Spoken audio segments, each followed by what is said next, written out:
Hello, ladies and gents. If you've ever wondered how you could scale your agency from $10,000 to $160,000 per month in recurring revenue, this will be the video that will help you achieve that level of scale in your own agency. Now, why 160? Well, this is just the level of scale that we've achieved in our own agency, and so I can't necessarily help teach anybody how to achieve something we have not yet achieved in our own agency.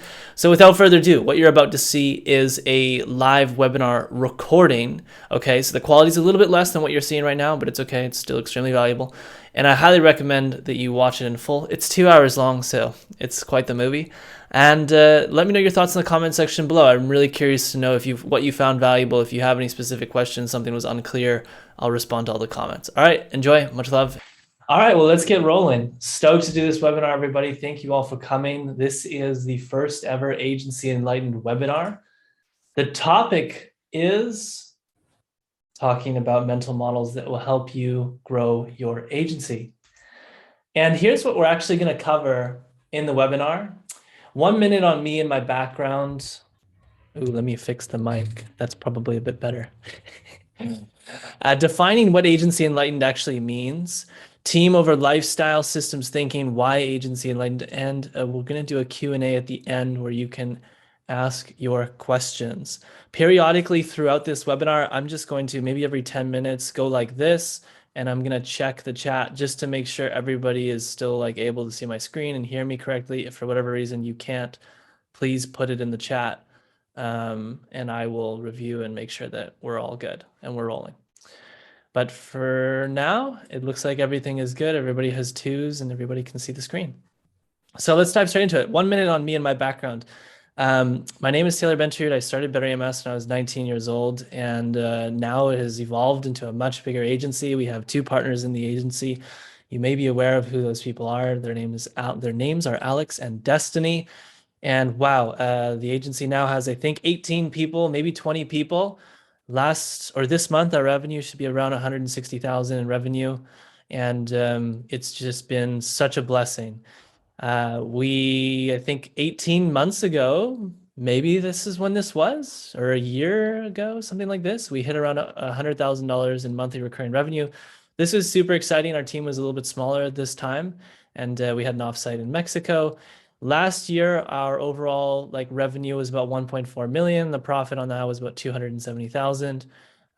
So this year, our run rate should be around 2 million. If those of you on this webinar are coming from YouTube, you're familiar that I have posted our P&Ls in the past, and this is something that we're quite transparent about. I do believe that transparency is amazing. And so I also have a YouTube channel where I talk a lot about how to grow an agency in a high conscious manner, and I do my best to just help people. For 2 years, I've been putting out content and haven't really sold any particular program or anything. It's just mainly been, hey, I want to help people and help them grow their agency in a high conscious way. Yes, this is me. I live in Panama City. There's this really small surf town called Playa Vanao.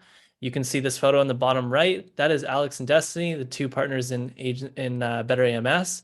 Destiny is the CEO. Alex is the COO.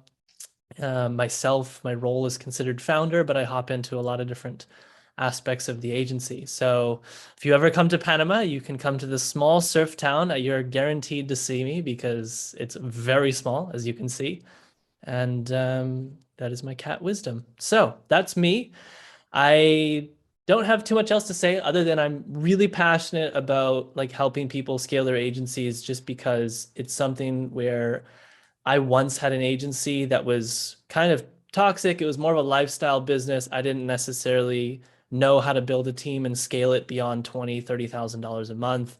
And wow, shifting over to building a real company that is a sellable asset with a really good team and a great culture, and now doing, a lot more revenue than $30,000 per month, it is so much better. It's an absolute blessing. So I've just been very excited to be a part of this journey and share it with you. And now, shall we begin in talking about the webinar? Let me just double check the chat, make sure everything is going good. Hey, are you going to post the recording at a later date? Maybe 10/10 recommend Panama. Thank you, Destiny. It appears that Destiny is on the webinar. So let's get started. Agency Enlightened. I first want to talk about what a normal agency looks like, because it's difficult to think about what a great agency looks like. I just actually posted a YouTube video on this topic. But a terrible or a toxic or a normal agency, I say normal because most agencies are like this, they have a very egotistical centered founder and or management. Now, everybody has an ego, but the typical agency is run by somebody that has a very large ego. And so there's a lot of secrecy and lying. There's a very toxic culture. And a lot of the attributes and things that come out of these typical toxic agencies are like mistreated talent, untrained talent that it is basically treated as subordinates. There's a very low retention rate of talent, so people are constantly leaving very quickly because it's a toxic place to work. It's very traumatizing. There's a lot of drama, and it's very much like a dictatorship type of leadership. Not really much of a vision or mission. And I really don't like this. This is what you should strive not to be. But most agencies, if any of you are familiar with the agency space, are indeed like this. And a lot of the people that have joined our agency and Better AMS have come from this background of being working in an agency where the founder or the leadership was quite toxic and very like egotistical and intense. And you see this little graphic on the left-hand side where this guy's like screaming at the person. That's typically what it looks like. If I was to just find a graphic that can sum up what a toxic agency looks like, it's a boss or a founder who is blaming things on talent and firing them for certain things. So secrecy and lying is common. There's closed books, meaning like the financials are not revealed. And then they don't discuss the lost clients. Nobody wants to discuss bad news. We don't want to discuss major failures, and they suffer from Persian messenger syndrome, which is basically where anybody who gives bad news to a founder or someone in management is getting fired, or they're just being like ridiculed. And so nobody wants to give bad news, which sucks because bad news is important to give feedback to improve the overall agency. There's compartmentalization, and there's just not really much of an agency without the founder because they've kept everything to themselves. And so the agency will typically die without that person because they're compartmentalizing, they're not opening their books, they're not empowering people to help run the agency without them. Therefore, without them, it's not going to last. So this should have given you a pretty good picture. I don't want to run through all of this, but this is really how I would like to summarize it. The ultimate weakness of the normal agency is that they don't empower their people. Okay. And if I was to summarize everything we just said, it's an agency that will die without the founder. It lacks long-term thinking. It has no clear vision and mission that is compelling to people. It micromanages. It doesn't believe or trust its people, lies or covers up negative news, is very profit-oriented before anything else, and believes strongly that the end justifies the means, which basically is an excuse for any type of bad behavior or terrible toxic management. So what does agency enlightened look like? It's really the antithesis of everything we discussed. The ultimate strength is really holding people centricity at its core, believing in people. And I have a brief description here. Now you may be doing over $100,000 a month. That's totally fine. I'm just using this as an example. So your agency is doing over $100,000 per month. Sorry, let me move this. There's a little invisible zoom bar. It would continue to thrive without you while maintaining a great culture and strong people centricity, desired margins, and exceptional client/team retention. However, you don't really have a desire to slow down your work ethic because of how in love you are with working alongside your team. This is really, I would say, the beginning stage of agency enlightened. Now, it's not always blissful, but in general, it's blissful, especially relative to when you're doing $10,000, $20,000, $30,000 per month and you don't really have a team. It's a lot. You know, you're wearing a million different hats, and like it is very overwhelming, and you can burn out quite quickly if you just stay at that level and constantly manage all the clients and stay maxed out. So this is really the transition, you know, going from an agency norm where it's like a toxic culture, doesn't empower people, there's slow growth, as without the founder, to the antithesis, which is agency enlightened, all the opposite of those things. And a lot of what I've been trying to do with this webinar and with YouTube and all the content that I produce is really help people to make this transition and or be conscious of where they are on the spectrum. Are you more to the left? Are you more to the right? You know, where are you? And just trying to help people get conscious of that so they can help transition. Okay, quick check on chat to make sure everything's running good. Yes. Okay, everybody should be able to hear me. Again, if you have any issues, please just let me know in the chat and I will check it. So let's get into the only two things that matter. This is kind of the first mental model that I want to talk about. Zooming out and identifying the biggest bottleneck and then fixing it. I really believe that like the growth of your agency is dependent upon you and your team's ability to execute on these two things. So we're going to get into what is a bottleneck and how do you identify it? First of all, a bottleneck, you can think of it as something that is holding back the overall system from performing at the peak of what it could perform at. So in your agency, you have a lot of different sectors. So let's look at this as a system in your agency. Okay, you have foundation, which I would consider to be, the market that you're in, the service that you're offering, and the people or the ideal client that you're offering that service to. Then you have marketing, then you have sales, operations, HR, and finance. Now, within each of these sectors, there's a throughput because each of these things are like a subsystem within the overall system of your agency. So the foundation, the throughput is like, market growth and level of competition. These are the two things that can affect the foundation. And then marketing, your primary job and goal with marketing is to increase the throughput of getting more qualified leads per month. I just use per month as a time frame. Sales, you want to have more MRR gain, client sign, close rate, average deal size. These are all things that you should be measuring in this sector. And then operations, HR, finance. These are all the various different things and KPIs that you should be measuring in your agency to be able to identify where the bottleneck is. Keep in mind, there's a bottleneck somewhere. In this example, the bottleneck is in the foundation. You can see how like you have the opening of these gates more or less. Let me use this so I can have my mouse. This is limiting the water that is going through here. So in this example, let's just say this is an agency that's in a very small market and it's too small. And so no matter how good their marketing or sales or operations, HR, finance is, their agency, let's say hypothetically, will never get above $20,000 per month because the market's just too small. And so this is really what a bottleneck is. It's something that limits the growth of the system, and it's found within one of these 6 sectors within your agency, typically. So there's also an element of environment and mindset. So the environment that you're in is very much Earth. You're on planet Earth, and within planet Earth, there is a lot of systems. There's political systems, there's environmental systems, there's social systems, financial systems. And so all of these things will impact your agency. A really good example of an environmental thing impacting your agency is COVID. COVID just destroyed a lot of agencies, and it also helped grow a lot of agencies. For our agency, we were very lucky. We're in e-commerce, and e-commerce blew up. And so we got a lot of growth out of that. Other agencies that were, local SEO, local PPC marketing, or let's just say like marketing for restaurants, these agencies lost all their revenue because all the restaurants were closing. And so it was very, very difficult for them. That's an environmental example.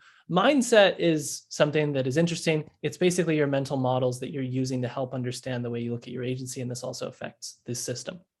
So this is an important concept that we're going to go deeper on later into this webinar, but I want to shift into team over lifestyle. Team over lifestyle is an important concept and mental model that I want to discuss with everybody because it, in my opinion, is what destroys a lot of agencies. This is a very cheesy slide, but I couldn't think of a better example because myself, when I was running Better AMS, it was just me, and we were doing like $20 to $30,000 per month. All I cared about was like materialistic desire, getting some materialistic object, like a really nice car or a really nice house or yada, yada, yada, yada. There's a million different materialistic things you can think about. And so I cared more about that. And really what was interesting is it was like a couple of years later where I was shifting to just not really caring about materialistic desire and just more so caring about like, wow, this idea of like building an agency and bringing on a team and like seeing people grow within the agency and seeing people self-actualize within the agency became really exciting to me. And this idea of like buying a Ferrari and like having all these materialistic things and making a lot of money for the sake of making money lost its interest. And that was very important because, if you have this desire to just buy these materialistic things and you don't really care about the people within your agency and you're just running it, you're that egotistical founder that I talked about earlier. And that typically is going to mean that you're going to be paying yourself an absurd amount of salary and you're going to be draining all the income out of the agency, which is going to prevent you from growing. So this thing is a vampire. And this was an absolute vampire to the first couple of years of me being in Better AMS. a lot of the profits were spent, and it wasn't necessarily saved, which sucked because we didn't have grid runway. And if I would have not had this, materialistic desire and this thing, I would have a lot more profit and would have been able to hire a team much faster. But then again, I was very young and naive and yada, yada, yada. So this thing is an absolute vampire and will just kill any odds of you being able to scale your agency to a ridiculous level. It's also just not ideal to have such a mindset. Now, I'm not saying that it's bad to desire a Ferrari. Great. If your agency is doing $1 million a month with 25% margins and you're paying yourself a reasonable salary and you've saved up for a couple of years and your agency has $5-10 million in the bank, go for it. It's not going to hurt you. All I'm trying to say is in the early stages, when you're doing $10, $20, $30,000 per month, you don't have a lot of runway and cash in the bank. This is the worst thing you can do, is go and buy a bunch of materialistic things and start paying yourself more than you should be. So the heart of your agency is really your people. It should be obvious, but it's not that obvious. And I didn't know this in the first couple of years of working in Better AMS and trying to grow Better AMS. In fact, I, again, was very materialistic oriented and desired all these things and didn't actually believe in the power of like people, which is so mind blowing to me, knowing now that like, wow, people is everything. I mean, agencies are very people oriented businesses. It's difficult to scale an agency without hiring a lot of people. This is not a business model where you can do $100 million a year with a team of 15 to 20 people, or sell for billions and have less than 30 people on the team. This has just never been the reality of an agency because it is a lot of done for you services work. Whereas if you run a software company or you start something like Facebook or like, a technology company, you can get away with having these ridiculous evaluations with really small teams. But that's not the case. And so I kind of thought, yeah, agencies like, oh, there has to be a way where we can just like, figure out a funnel and like automate all the service work. And that's it. We don't have to hire many people. We can get to like $1 million a month with 5 people. That is just an absurd belief that I had. And so I want to make sure that you're also aware of this. So people is really the heart of your agency. And for lack of better words, I would say fuck material, because this I'm going to define as anything that can be purchased which doesn't help the growth of your agency. And it's a major block because if you obsess over material and you desire it, it's going to make you unhappy and block you from loving the process of growing your agency. So I'd recommend that you're humble and modest, not pretentious, extreme, or excessive, but just like, living below your means and doing your best to just focus on the core of the agency, which is your people. Simplicity is a beautiful thing. I really wish I could have realized this earlier. Our agency would be much larger had I, but a good home, computer, Wi-Fi, relationships and people that you love and loving your work is really what's going to bring exponential happiness. I can tell you that for sure. And culture, this is another thing, like A+ talent is not attracted to a self-centered materialistic founder. Forget material. If the person's an asshole and the founder is just an absolute, an ass, this is not what A+ talent is attracted to. And that again is going to make it difficult for you to get quality talent that's going to be able to help you scale your agency. Now, before I continue, chat, I just want to make sure everything is good. Everybody can hear me. Maybe put some ones in the chat if everything is fine. And okay, ones are coming through the chat. Perfect. Thank you, friends. All right, continuing on. As a reminder, the question for a coaching session is coming up, so please pay attention. So people centricity, please don't forget that this is the heart of your agency. And this is a core mental model, in my opinion. You can say lifestyle or people centricity over lifestyle. However you want to remember this as a mental model, just remember that people centricity, just people in general, you could forget centricity, but focusing on your people is really important, is really the heart of your agency.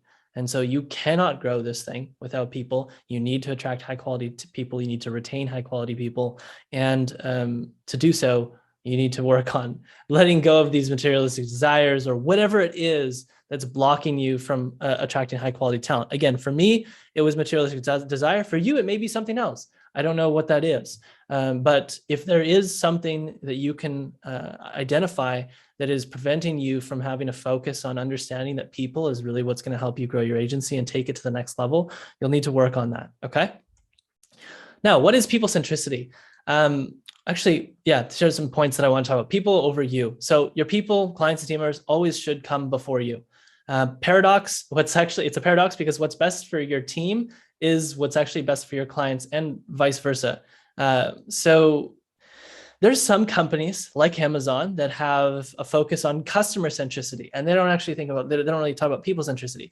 I know quite well because we hear a lot. We're in the industry of working in Amazon, and it's quite hell working in Amazon. And from all the reps that we deal with in Amazon and the things that we've heard, it sounds like the culture is extremely intense, and there's not really much of a focus on people centricity. It seems like there's definitely toxicity all over the people. Now, they're a massive company, and so can't necessarily speak on that because I don't have a company of that size. But we believe that if you invest in your team, your clients are going to get the best quality service that they possibly could, and vice versa. So best that you have a focus on your team, and that will in turn be the best thing you can do for your clients. Love. So learn to always love your team and clients unconditionally, and no exceptions. Now, I won't say this actually. This doesn't mean that you should just love everybody unconditionally and not let go of them or not fire them. Okay, there is a certain level to it. If somebody is clearly not performing up to the level that they need to perform relative to the salary that they're being paid, et cetera, et cetera, et cetera, you need to let go of them. You need to fire them because it's hurting everybody else in the team. So this doesn't mean everybody in your team is family and that you just need to put up with them and love them no matter what. It means that you should love them unconditionally up until the point where you feel like they're not serving you, and then you need to let go of them. It doesn't mean you're going to say bad things about them. It's just like, hey, always love people unconditionally and let go of them when the time is relevant. And that's it. And this will, if you do this properly, it's going to help make sure that, if you let people go or you make a bad hire and you let them go, it's not going to leave a salty taste in the person that got let go's mouth and like your mouth. And it's going to help maintain your reputation and make sure that, your reputation doesn't get hurt, to say the least. So self-actualization, in my opinion, people centricity is about really helping your people, team and clients become the best version of self, and always putting your people before anything else. This does include profit. So, ideally, if you have people centricity, you can produce a solid profit, but oftentimes, if you're focusing on people centricity and paying top of market, this is going to eat into your margins. You may not like that, but in my opinion, it's the better long-term decision to make. And you should figure out how to still maintain healthy margins while having this focus on people centricity, paying your people top of market, et cetera. Now, it starts with you. When you care deeply about your people and always default to doing what's best for them, it's really going to reflect in your team. So it's basically this concept of the mirrors, as within, so without. Okay. And so it's difficult this is an interesting rabbit hole to go down, but it's difficult to really care and love for people if you also don't care and love for yourself. That's an example of the mirror. So if you're not also caring and loving for yourself, well, it's difficult to care and love for your people. And from another point, if you can care and love for yourself, then you need to be the person to start and care deeply about your people and love for them, because why would anybody else do so if you're the founder and you're leading example and you're not doing it? Last thing, sacrifice. I'd recommend that you pay yourself as little as possible and work as hard as possible for as long as possible to build up reserves in your company so you can have a good runway. This is something I didn't do. I mean, I definitely worked as a ridiculous amount as hard as possible, but I didn't pay myself as little as possible. I didn't save. I wish I had built up a stronger runway and reserves in the first couple of years of growing our agency, because it would have been tremendous to us to have an extra $200,000-$300,000 at this stage of our agency, which could have most definitely been saved in the first 2-3 years of running the agency. But that's just a mistake that I made and unfortunately wasn't aware of. So other things, strict salary, pretty straightforward. It's kind of what I just talked about. I think you should put yourself on a strict salary and avoid increasing it for as long as possible. And again, I'm talking contextually to ideally you would do this as long as possible, but I'm talking contextually to the early stages of growing your agency. You're doing 10, 20, 30, 40, $50,000 per month. Paying yourself $150,000 salary at this stage is a lot to take out of the business, especially at $25,000 a month. I mean, that's like more than half of the revenue or profit if you don't have much of a team, much overhead. So it's ideal if you can really stack up a massive runway, because it's going to help you get to the ability to where you can proactively hire a team and build a team and help you get to over $100,000, $200,000 per month much sooner, opposed to if you were to just pay yourself a lot early on. Lead by example. Don't expect things out of people you aren't willing to do yourself. If you expect a 60+ hour work weeks out of people and you're working 25, that's a terrible example, and you shouldn't expect that out of people. Servant leader, lead your people not by telling them what to do, but by serving them and giving them, what they need to do, by giving them what they need to do the things you need them to do. So basically, but just by serving them and giving them access to the tools, training, resources that will help best give them whatever they need to get done to help you grow the agency. And a war chest, build up a war chest of cash, secure your runway. Wow, I wish I would have done this. I talked about this earlier, like 2 minutes ago, but I wish I would have been aware of the fact that we are going to need a lot of cash later on in the late stages of the agency to support rapid growth. It's very cash intensive running an agency because, again, it's very people oriented. So hiring people is expensive, and keeping a balance of profit margins while scaling and hiring people is a whole nother rabbit hole to talk about. But if you have a giant war chest, it makes everything that much better. All right, quick pause, just make sure everything's running good. I know there's a lot of questions in the chat. This is good. If you have questions, put them in the Q&A section so that when it comes to the Q&A at the end of this webinar, we can, I can go through them. So if you're like thinking of questions as I'm going through these slides, great, just put them in the Q&A so that we can go through them at the end. I see some people are putting questions in the chat. If you can copy paste it over to the Q&A section, that would be amazing, just so we can organize it all there. Okay, let's keep rolling through. And so falling in love with building your team, ignore this terrible English here, but really this is something that, wow, it's beautiful. If you can just fall in love with building a team, and which is basically your agency, okay? So building your agency is building a team at a certain level. After like $50,000 per month, maybe $100,000 per month, it is very much, it's so important to just have a focus on hiring great talent. As you scale, let's say you increase your MRR by $15,000 per month and you need to hire another person. It's such an important thing that you make the best hire possible, because that's the person that's going to help your agency continue to get to 75,000 or increase their MRR, your MRR by another 25 or 50,000. So every person you hire is like another brick that goes on the company, like, the foundation. And if it's a wrong person, wow, it's going to hurt and really affect your growth. So that's just how you should really think of people. You shouldn't just think of like, oh, I'm going to hire somebody, they're going to fill this role and like whatever, they just need to know how to do this job. Like, no, you really need to make sure that this person's a good fit for the culture that you want to build. They're a good fit for the existing team members that you have in the company, and that they're going to be able to fulfill the function that you need them to fulfill on top of all those other things. So this is it. We are going to ask a question here and give away a coaching session. So for those of you who are on, you can pay attention. What are the only 2 things that matter? First one to put it in the chat, I will take notice of, and you will win a coaching session. There was a slide earlier where we talked about this. Whoever gets closest to the exact words that was utilized in the slide, I will give it to.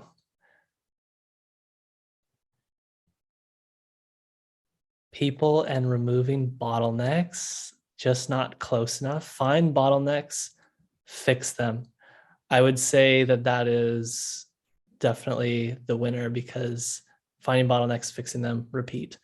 Manuel, privately DM me and send me your email, and I'll make sure to save it right now.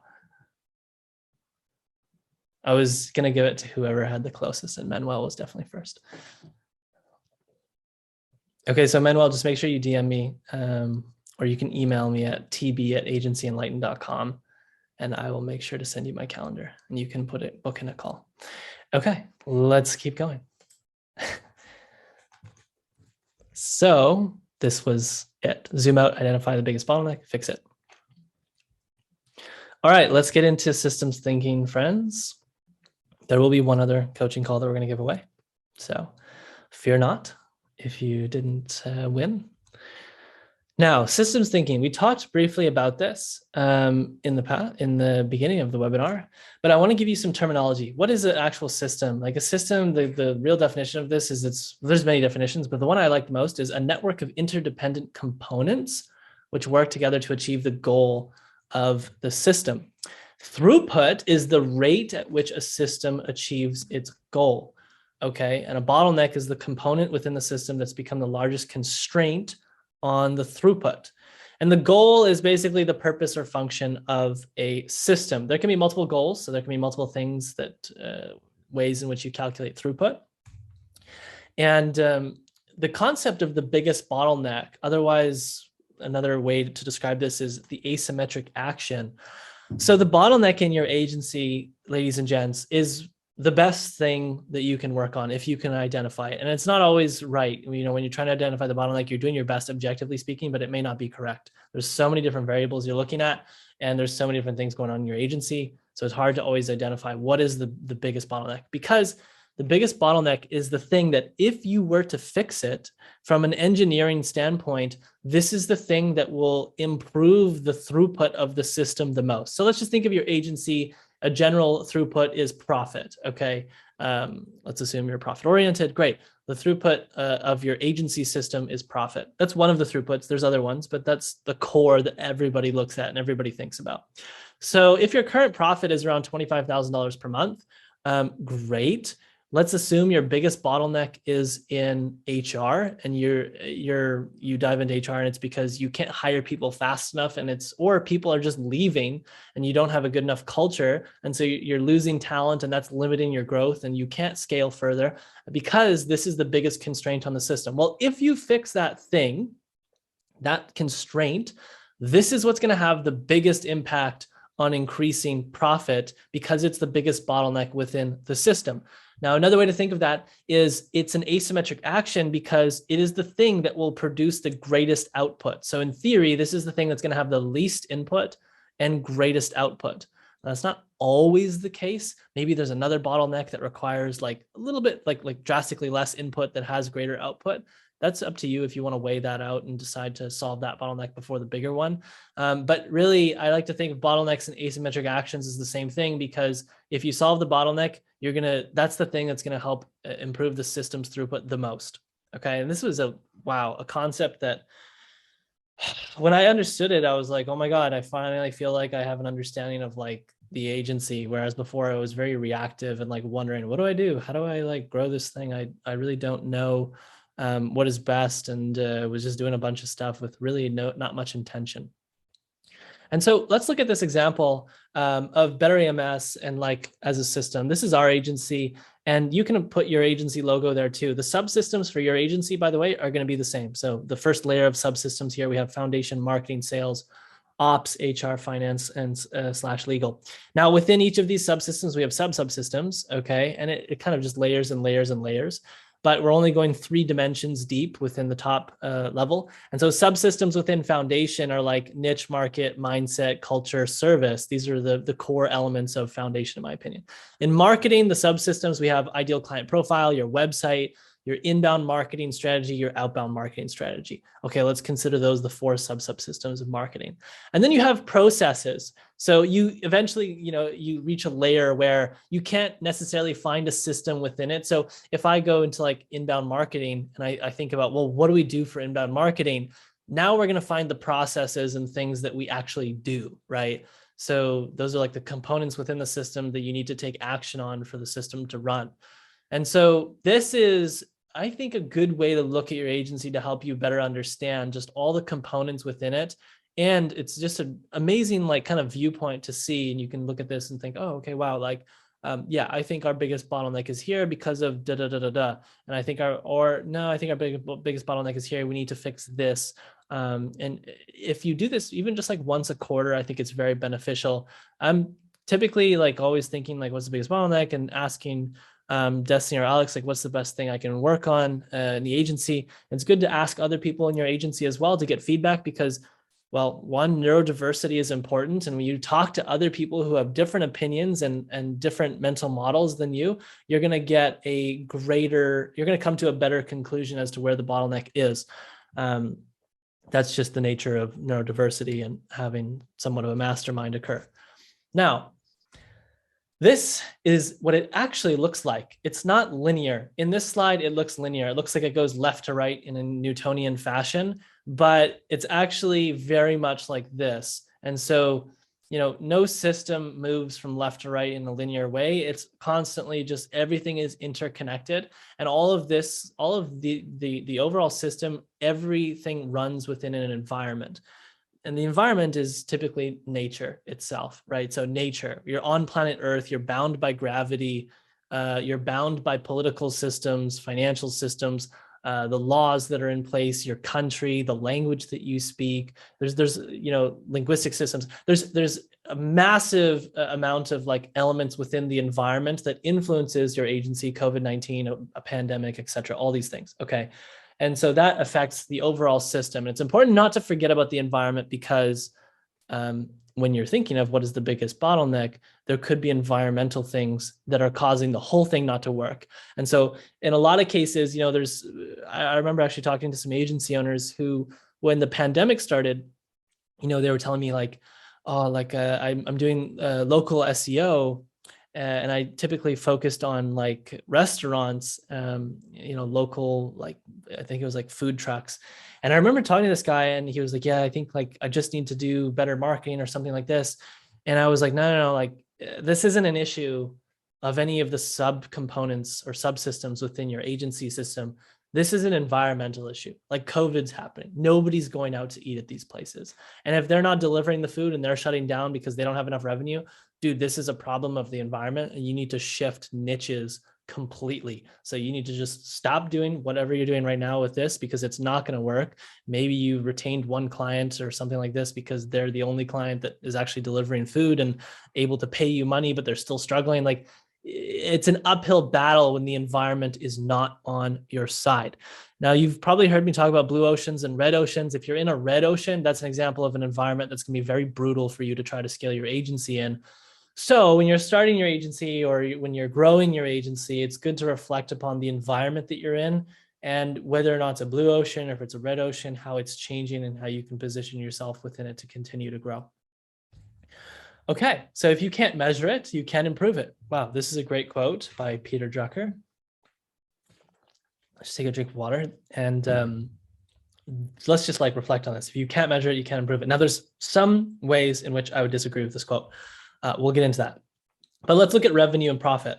So like if you don't even know what your revenue and profit is in your agency, how in the world are you going to know if you're improving your agency?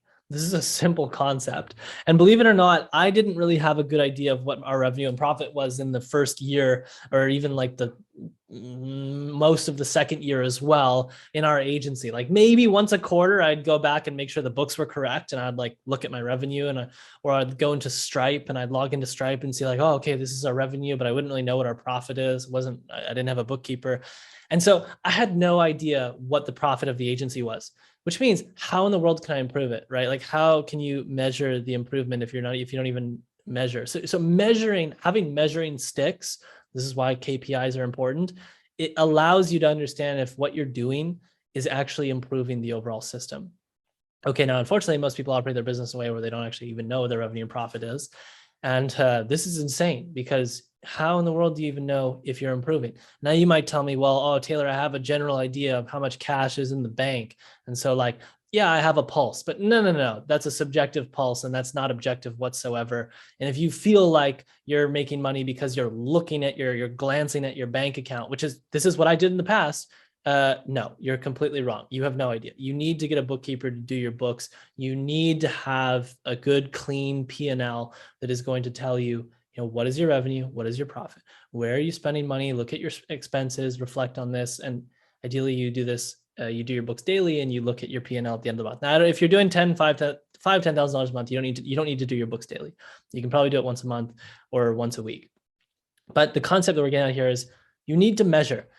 So let's reflect upon the example that I gave earlier where we're talking about the 6 core sectors in the agency and what you should be measuring within these sectors to give you a good pulse on your agency and understanding where the bottlenecks could be.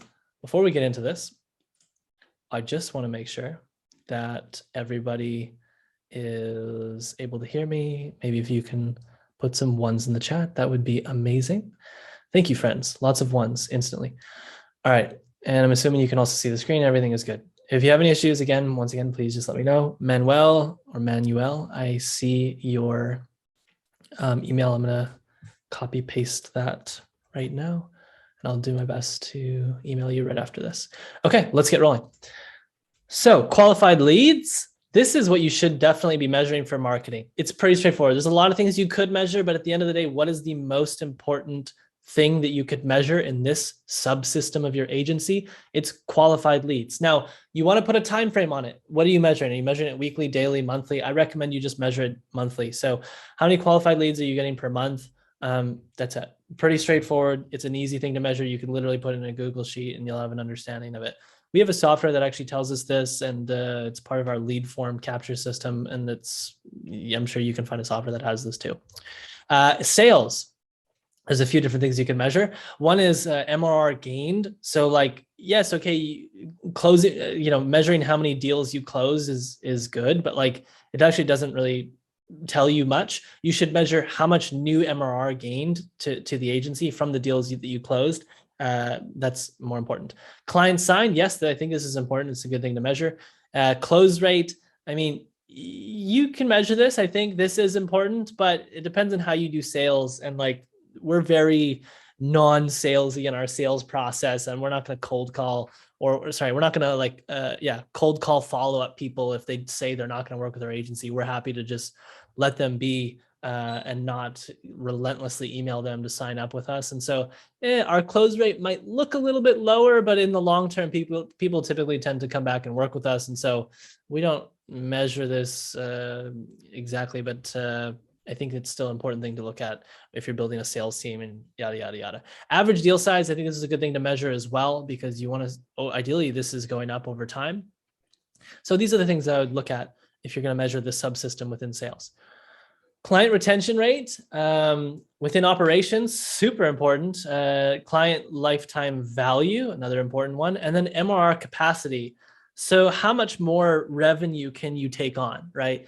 Generally speaking, you should have a good pulse on how many more clients you can sign with the current capacity that your team can, take on. So if you have a team of 2 or 3 people, and you're close to being maxed out, let's say that you can take on give or take an extra 5 clients, and each client's worth about $2,000 per month, and you can do the math and you can figure out that, okay, my MRR capacity is about an extra $10,000 per month.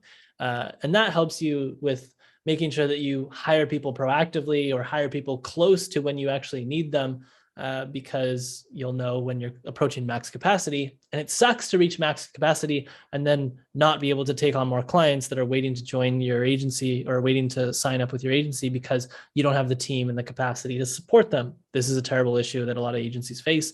Having an MRR capacity pulse helps, make sure that you're not teeter-tottering back and forth on being maxed out and then having capacity. HR, talent retention rate, pretty straightforward. Time to hire. So if you decide today, okay, I want to hire somebody, okay, great. Then measure how many days it took until you actually got that person hired. If I hired this person 30 days later, then my time to hire is 30 days, right? My turnaround time for filling this position was 30 days. This is a good thing to measure because let's say your MRR capacity is $5,000 and you have 2 or 3 deals in the pipeline that look like they're going to close. Okay, great. What is your time to hire? If your time to hire is 90 days, well, you probably should have started the hiring process, 2 months ago when your capacity was greater than what it is, or when your pipeline was, less full, et cetera. So it's a difficult thing to balance. You can never really know exactly when the perfect time is to hire because things are constantly changing. Clients are leaving, the environment's changing, people in your agency might be leaving. And these things affect all of them, but you still want to have the ability to measure it, and it gives you a better pulse on when you can hire, when is the best time to hire this person. So KPIs, they're not perfect, but they are better than nothing, right? Capacity standard per person. This is a really good one that Dusty and Alex called out. So capacity standard per person. So like when you onboard somebody, are they going to be working in the business, which I would define to be, client service work, something that is maintaining the business and ensuring that it runs, such as like doing the books or like making sure accounts receivable is done well, et cetera, servicing clients. These are ITB things. And then OTB is like working on the business, improving the business's systems and growing the business into these, unknown levels of growth that we've never been to before. What is this person's standard going to be like? How much time are they going to be spending ITB versus OTB? And then also having an understanding of, how much more capacity each person has. So if you have a team of like 10 account managers and 7 people are maxed out, they have no more capacity to take on any more clients. You have 3 people that can take on clients. How much can each of those people take on relative to the time that they're spending on OTB and ITB, or the time that you want them to be spending on each of those 2 things? So this is a mental model in itself, in my opinion, is just having an understanding of capacity standard per person and the whole OTB, ITB framework. Okay. Legal and finance. I mean, legal is pretty obvious. You should have a corporation and make sure that you're legally set up. But finance, cash flow, important thing to understand. Runway, how much cash do you have in the bank? I like to calculate runway in a unique way. I mean, runway is typically calculated in like a burn rate is the classic word that's utilized. So like if you're losing $10,000 a month right now, let's say your revenue is 100,000, your expenses is 110, you're burning $10,000 a month and you have $100,000 in the bank, your runway or your burn rate is going to be about 10 months. Like you're going to be out of cash in 10 months.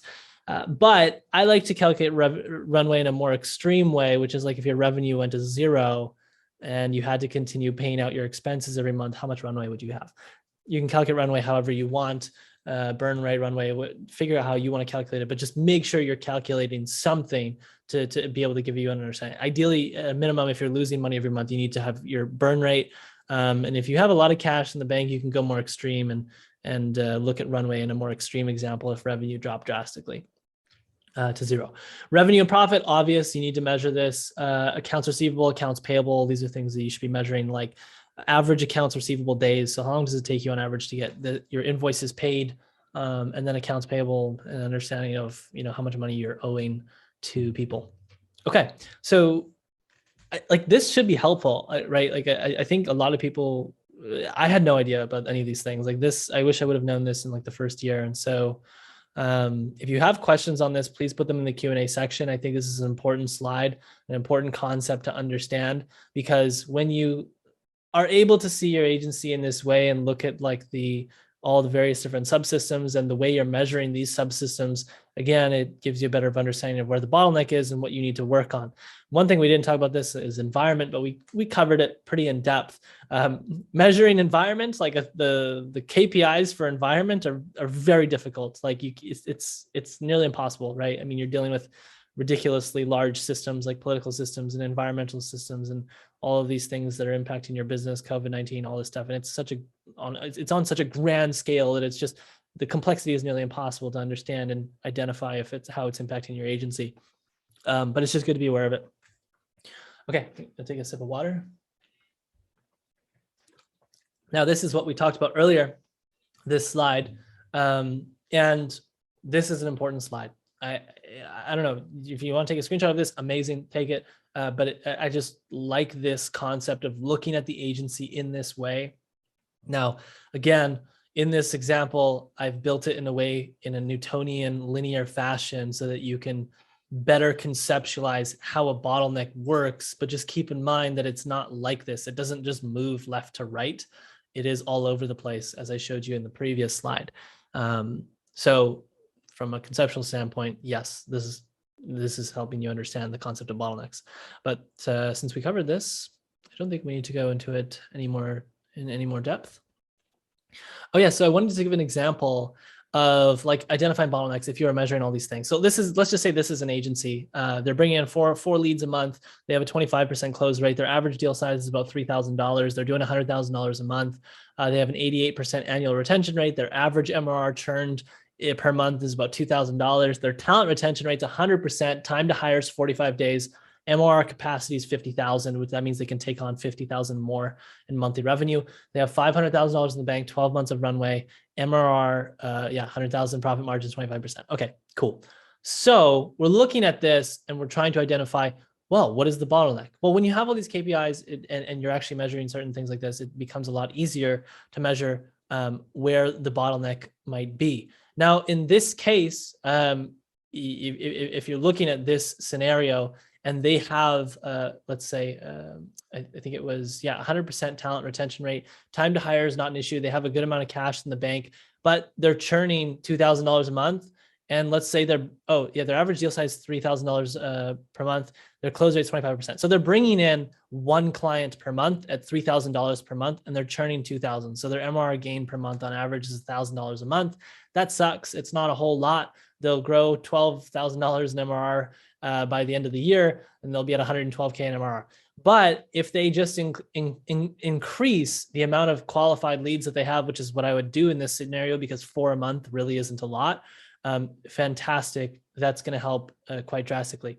The second most important thing that you could argue is more of a bottleneck is the average MRR churned being $2,000 per month. That's quite a lot. And they could work on improving their whatever is causing this, right? So that in itself might be the bottleneck. The owners, the management might look at this and say, okay, we're losing $2,000 a month worth of clients or MRR, and that sucks. That's hurting us.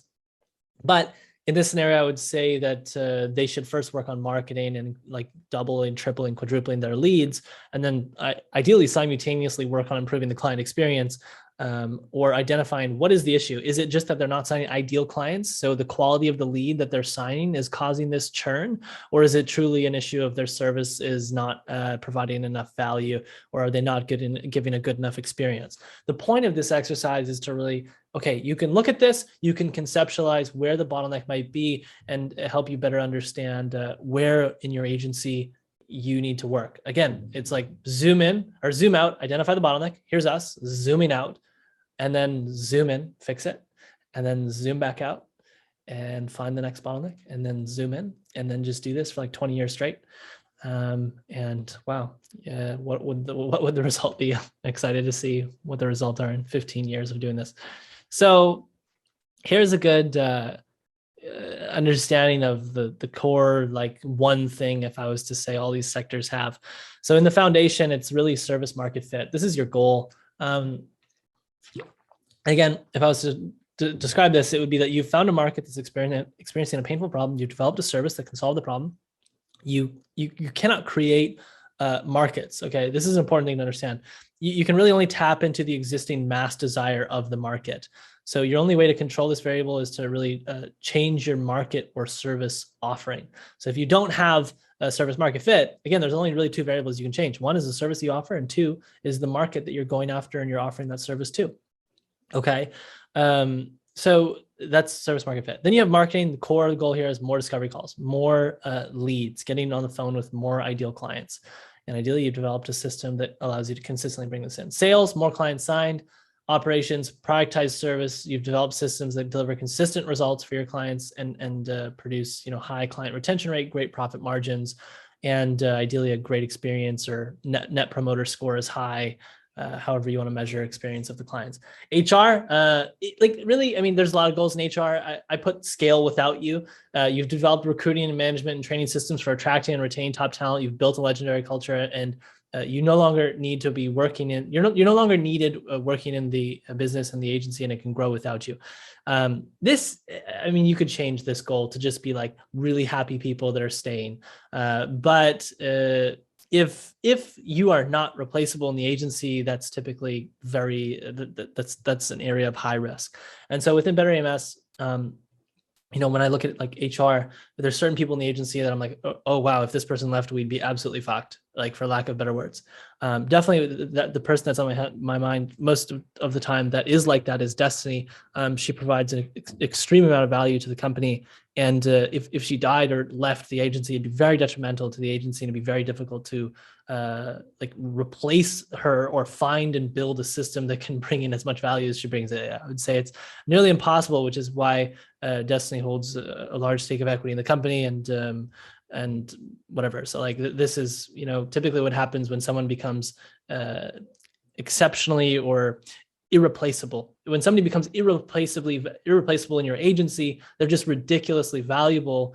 This is somebody that definitely should become a partner in the agency and that you should be taking care of and ideally doing your best to make sure that they're happy. So Destiny is probably on this webinar. Des, I hope that, dear Lord, I hope you're happy with me and that I'm doing my best to make you happy. I'm going to finish this audit system for you soon and maybe other things. Anyways, finance, healthy margins and runway. That's an obvious thing. A strong runway, good margins. This is really going to help your agency last and stand the test of time. all of this leads up to accomplishing whatever mission that you have for your agency, whatever vision, whatever mission that you've set. These are really all tied to that. So a fun little GIF here. This is systems thinking. And I don't know, for me, and I hopefully for all of you guys watching this, like, it's revolutionary and it's mind-boggling, and it's really like, wow, oh my God, I feel like I can finally see for the first time, because that's how I felt. And wow, I can't imagine going back to when I just didn't see my agency as a system and didn't see everything as a system, because that was the time when I had no idea like what was going on, and I was very reactive instead of proactive. And there was even a time where, like, early on, where we were doing about $25,000, $30,000 a month, and this shows you how like how young and like like lack of knowledge I had at the time. I remember talking to certain people thinking like, yeah, if we got $2 million in funding, I would have no idea what to do with it, like no idea. And that comes from not understanding all the different subsystems within your agency and where the bottlenecks are, because if someone gave me like a lot of money at that time, I would have no idea, like absolutely no idea where to put it. But today, if someone was like, hey, we want to inject $2 million of cash in your agency, I would be able to have the mental models to feel confident in placing the bets on where we need to distribute that cash to be able to grow the agency. And that comes from, these mental models of systems thinking and understanding all the different subsystems within your agency and measuring them, etc. Okay, before we continue, hopefully everything is going well and everybody can hear me. There's no complaints in the chat, so I will keep rolling. And let's begin. Actually, let me double check. Okay, yeah. So why agency enlightened? Here's what, here's what we're gonna cover. The mental models agency Enlightened was built with. So that is largely in part a lot of the webinar that I wanted to cover. And I want to talk about and actually announce the fact that we are launching Agency Enlightened. And I want to talk about how the program itself was built and a lot of the mental models that went into it. And then at the end of this, I'm looking, we, are giving away a special coaching session as well. So for those of you who don't know, Agency Enlightened is something that I built. It's a program. It comes with 18 months of coaching. It is built with a lot of mental models. I want to talk about why we built Agency Enlightened, what's inside of it, who it's for, the difference between Agency Enlightened and other programs that are out there. And if it's of interest to you, great. If not, I mean, it'll be at least valuable to understand. So Agency Enlightened was built with the following mental models kept in mind. There's a lot of mental models that went into the program creation of the program, a lot of mental models that went into it. And for this reason, like, this is the core mental model. When we built when I built Agency Enlightened, it was really, I wanted to make sure that I taught people the raw, like, mental models and things that actually empower them to grow their agency. So give someone a fish, you feed them for a day, teach someone to fish, and you feed them for a lifetime. This is a classic quote, but it resonates so deeply with me because I've spent over $100,000 on courses and different training programs and mentors. And the thing that I've found is that, like, there's a lot of people telling you, you should do this, you should do that. And like specific things like this exact marketing plan, you need to follow it to a T and you'll get results. Or this exact, sales framework and follow it to a T and you'll get results.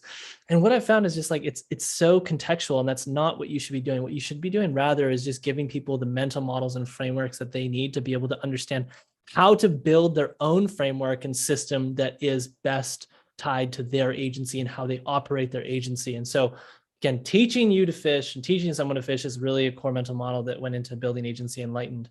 And so really, I would say giving somebody a fish is like tactics, like, hey, click here, do this, yada, yada, yada. And then like teaching someone to fish is giving them the mental models that they need to be able to understand how to actually get the fish themselves in the best way possible for their own agency. A good example is, on YouTube, some of you may know the Trojan Horse Marketing. This is a very popular video. It's an outbound marketing system that you can use to sign ideal clients. I posted it. This is actually the last webinar we did. It was more than 2 years ago, and it was very popular. And a lot of people got a lot of results from it. And I actually had a program at this time called Lead Gen Enlightened. And a lot of people went through, well, maybe like 35 agencies went through this program. And quite a few people got results with Trojan horse marketing, but not everybody. And I was telling people like, hey, here's the exact steps to do Trojan horse marketing and run this outbound campaign.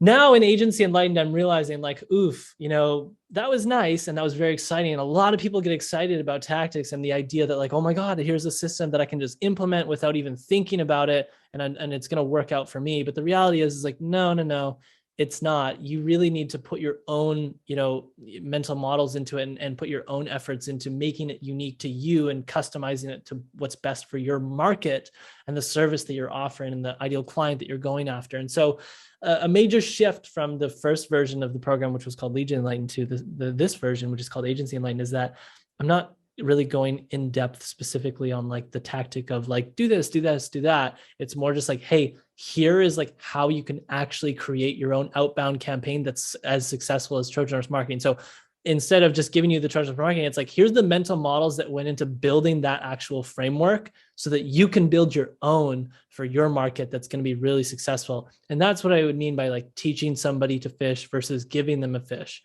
And I think that teaching them how to do it on their own is always going to be way more successful because you know your market way better than I could ever know it. You know your ideal client profile way better than I could ever know it, and the service that you're offering. And so who am I to like try to tell you that like, yeah, this is exactly what you need to do? No, I have no idea, but I can give you the mental models and frameworks that will allow you to, build something like an outbound campaign that'll be really successful. And so why is this idea so important? This idea of someone teaching someone to fish versus, giving them a fish. There's a good quote that I really like by Aristotle, and knowing yourself is the beginning of all wisdom. And so knowing yourself begins with knowing the mental models that you utilize as you go through life and make decisions. And so the greater, the better your mental models are, the better you understand yourself. And this is really the beginning of all wisdom. Another good quote that we're going to talk about, you may not like Gandhi, but it's a good quote. Your beliefs become your thoughts become your words, and your words become your actions become your habits, and your values becomes your destiny. So all of this stems from what? It stems from beliefs. And beliefs are really your mental models, right? And so you have this simple like causal chain of like beliefs, behavior, and then reality. And beliefs is really your leading indicator of your behavior. Behavior is a leading indicator of your reality. It's also a lagging indicator of your beliefs, but let's just stick with leading. And then reality is a lagging indicator of your behavior. So this is a Newtonian way to explain your reality and how it comes into existence and how it kind of manifests. Now, what's interesting is like mental models, with the right mental models, it creates the behavior that allows you to get to the reality. And so if you look at this, like kind of as like, okay, an agency that does $500,000 a month versus one that does 100 versus one that does 50, there's certain mental models that goes into the agency that's doing $500,000 a month. And those mental models are creating a certain behavior amongst everybody in that company. And then that reality, is possible because of these beliefs and these mental models, right? And they're different. So someone that's at $50,000 a month is likely having limiting mental models that are holding them back from, achieving 100, 500, et cetera. And so this is what I've learned after spending a lot of money on programs, is that like, yeah, a lot of people like have good content, but it doesn't go deep enough. It doesn't go into like the mental models and the core things that allow you to understand how to build something for yourself, teaching somebody how to fish. It's very much just like, here's a fish, here's a system that I built that worked for me in my industry and my market. And well, I think it's going to work for you.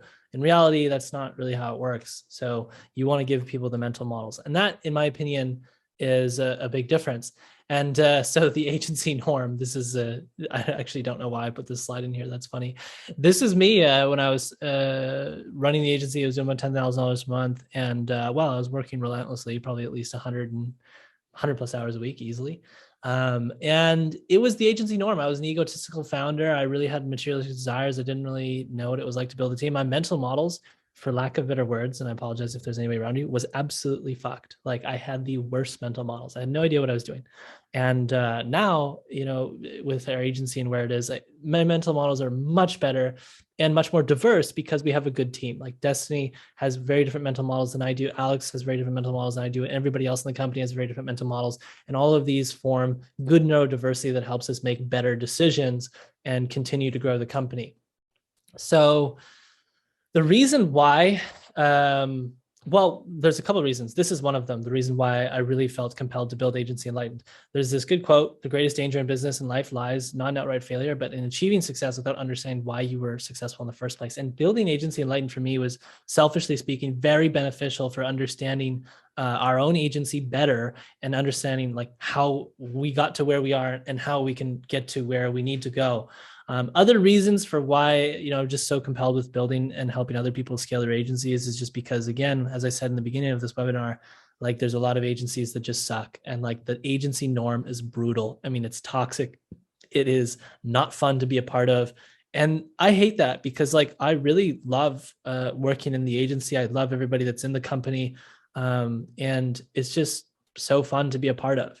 And so I wish that everybody could experience this. And I also remember, doing like $10,000, $20,000 a month and I was by myself, or even like 30, 40 when there was maybe like 2 or 3 people. And it just like was nowhere near as fun as it is when you have a bigger team, 20 plus people. And I would hope that we can continue to grow our agency to like hundreds of people, maybe even thousands of people. That's really exciting to me just because of the fact that like, wow, there's so many people in this vehicle that are having a time and self-actualizing and becoming the best version of themselves. And, the leadership team in the agency really helped make this possible. And so there's a level of fulfillment that comes out of it that is just ridiculous. And this is where true happiness, I would say, stems from. It doesn't stem from the materialistic gains. So yeah, this is like Agency Enlightened. There's a portal. There's currently 35 people in it. The reason why this screenshot shows 14 members is just because we shifted over from Facebook group to a new UI. And so yeah, there's a community group, and then there's an actual program where the content is hosted. And in each of like the modules, again, there's 6 sectors: fundamentals, marketing, sales, operations, human resources, and finance. We talked about that in the systems thinking. The reason why this program was built as such is because those are the major subsystems of your agency. And it was built in a way that with systems thinking. And I want to, make it clear that like, it's not all just like mental models and beliefs and stuff like this. I mean, there is very clear actionable like SOPs. For example, in this recruiting talent, I give the exact system that we use for recruiting talent. It's basically Trojan horse recruiting, but not with videos. And like, it's a very in-depth SOP, how to hire the person, how to hire the people, where to find them.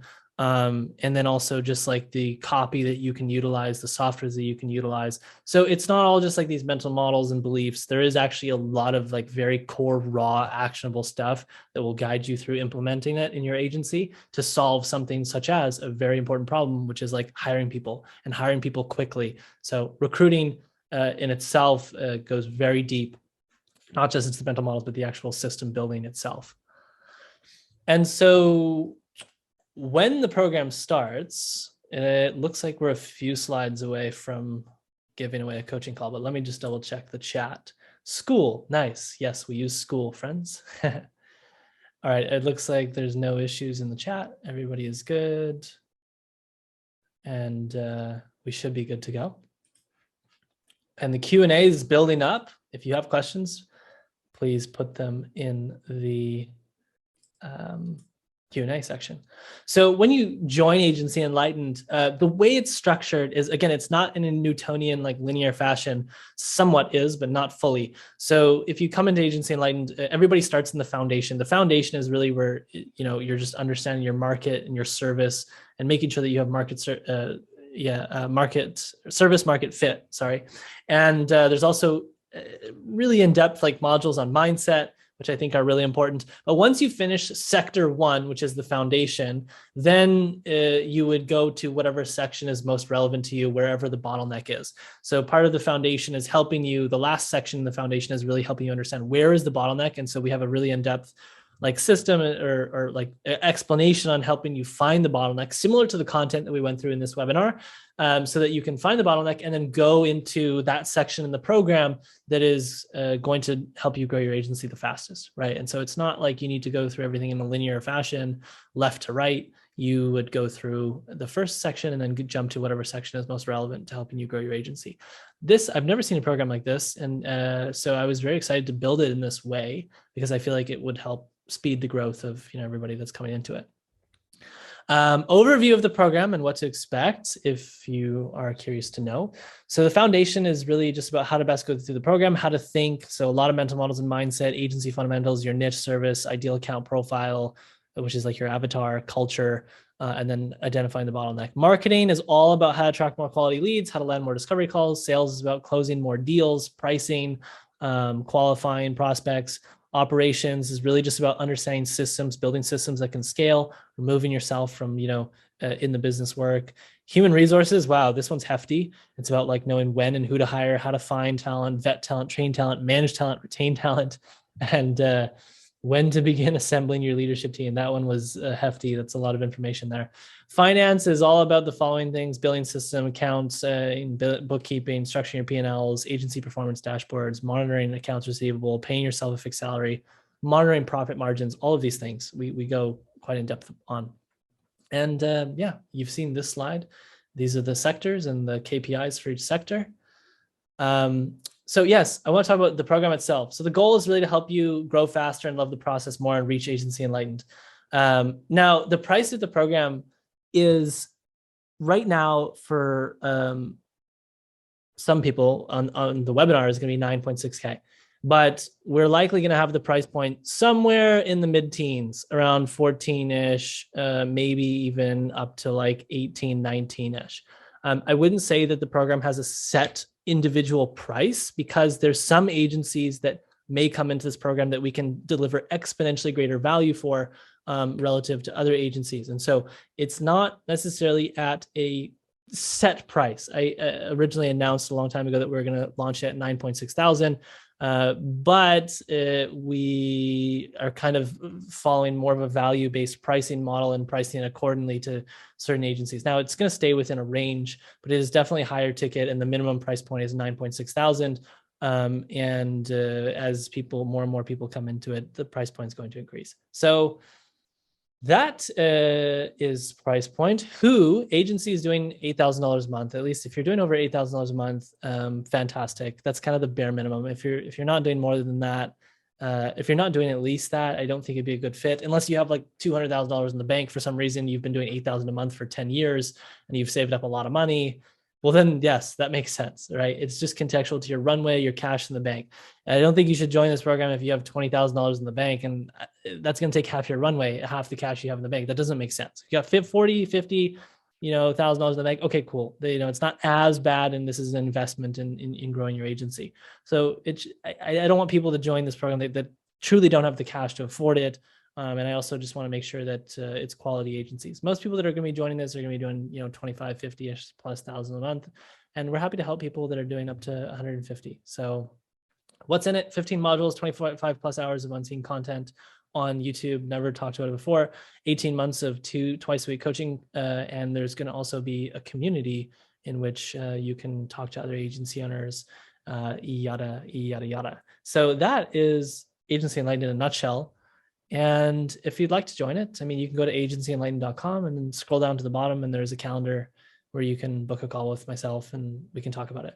There'll be a form where you'll have to fill out some questions just to make sure that you're qualified and your agency is actually big enough. But without further ado, that is Agency Enlightened. I was going to talk about other programs versus Agency Enlightened, but I actually have no idea what other programs are like. I've never bought a program specific to agency growth, but I can tell you that with myself and Destiny, who's also done some of the content in Agency Enlightened, and Alex, we come from an agency. We have an agency. We're actively growing our agency.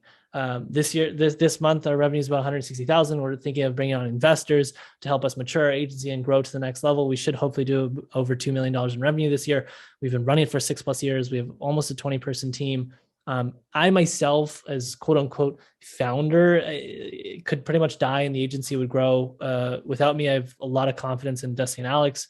And the agency is sellable. There's people who've offered to acquire us. And so we're very radically transparent. I've seen that there's some agencies out there or agency courses that the creators of the courses no longer run an agency or haven't for years. And I don't know. I'm not going to judge them based on that, but like that to me is kind of a red flag. So agency comes first. This program isn't the main thing for me. The agency is really the main thing and where I'm going to be spending vast majority of my time. And yeah, I already showed you our P&L last year, so you have a good idea of where our agency's at. This year, we'll hopefully do just over 2 million. So, ladies and gents, all right, we're going to give away one more coaching call. Manuel won the first one. Again, this is going to be quick. It's not hard.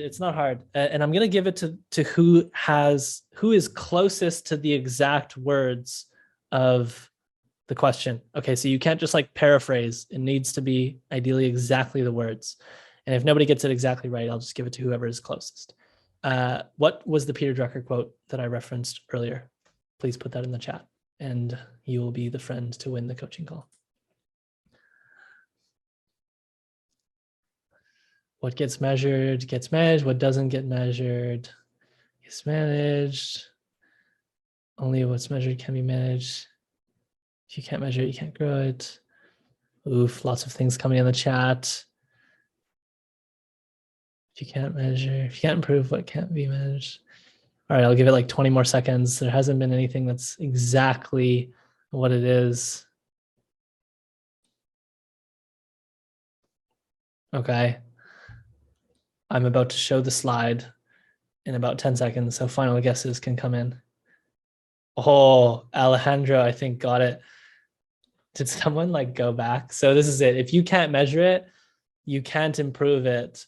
And it looks like the first one to say that exact quote was Alejandro. Some people must have started Googling it. It looks like you copy pasted this somewhere. All right, perfect. Wait, hold on. No. If you can't measure it, you can't improve it. Oben, wait, let me scroll up to the top and make sure to see who was first. What gets measured gets measured. If you can't measure it, you can't improve it. It was Ralph. He was actually the first person to get the exact quote.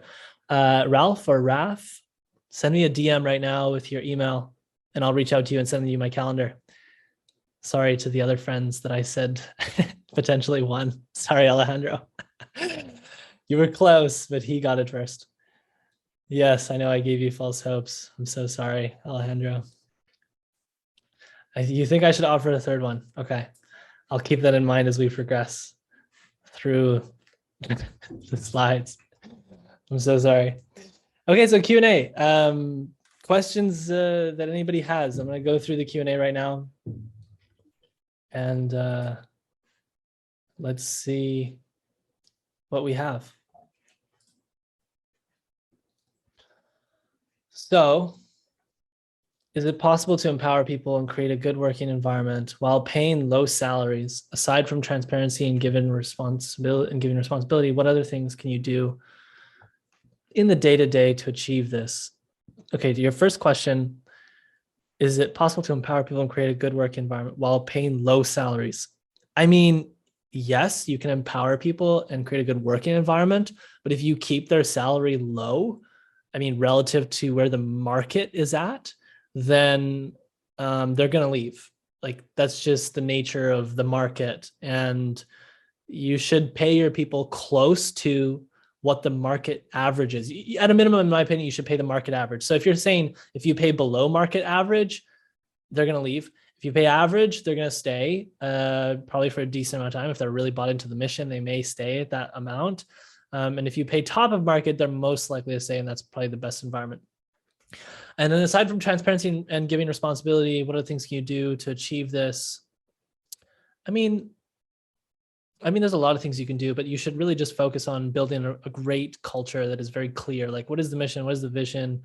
what are your core values, and how can you, empower people and make sure that everybody's aligned with those things. So I would say that's my answer to that. Next question. Thoughts on building a team early days without having to pass out equity or be tied to unprofitable salaries for 6 to 18 months of ramp up.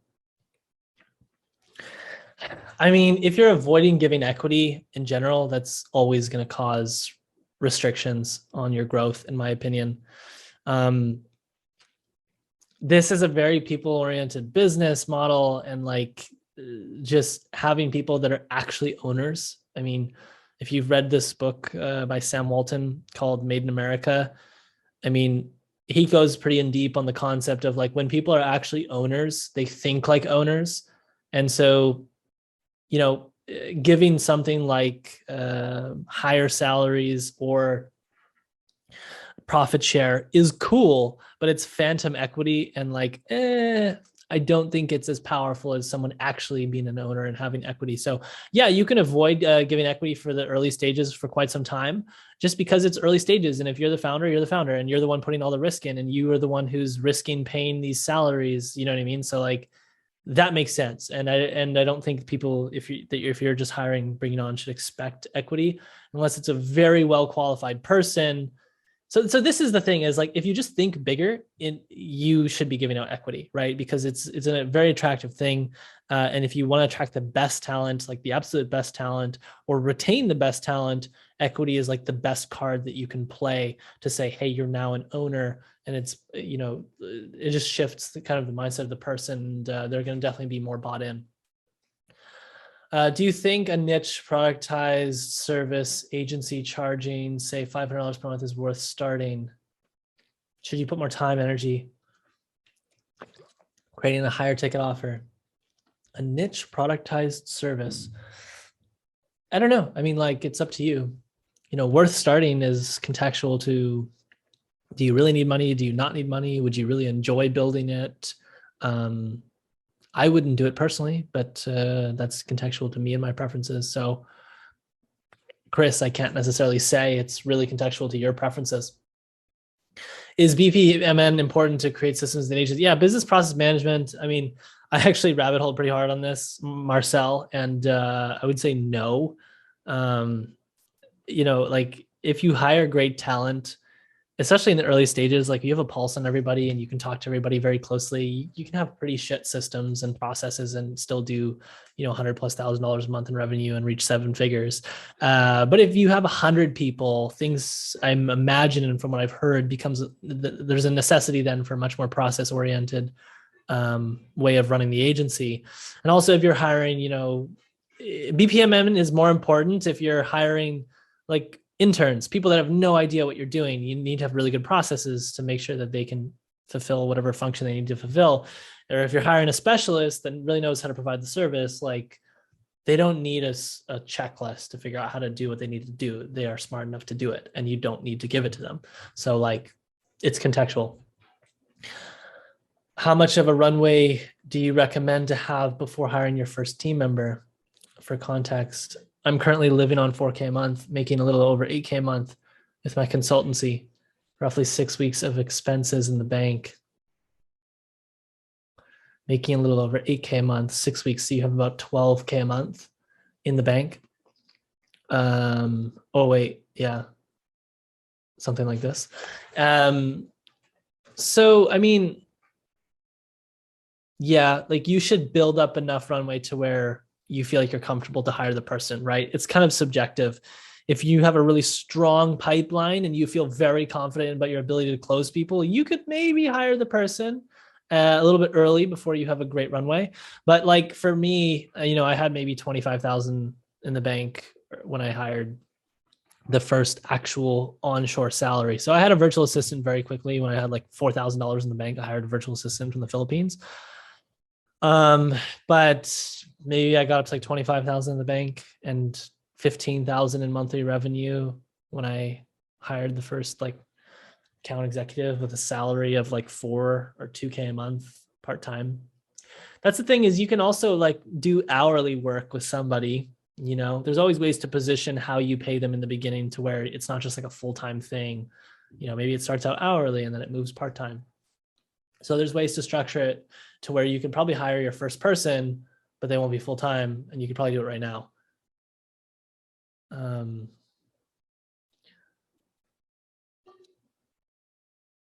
You know what? I believe I have the ability to answer these questions live, meaning I think I can literally unmute everybody. So, but there's quite a few questions. So for that reason, I'm not going to right now.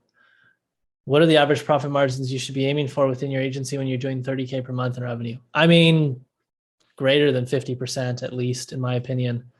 Because at this stage, like 30,000 a month, I mean, I personally was managing around 27-ish thousand a month at one point. And I had a virtual assistant, and had I just stayed at that level, which was like a lot to manage, but I could have stayed at that level and profited like, you know, I only needed like 5,000 a month to live at that time.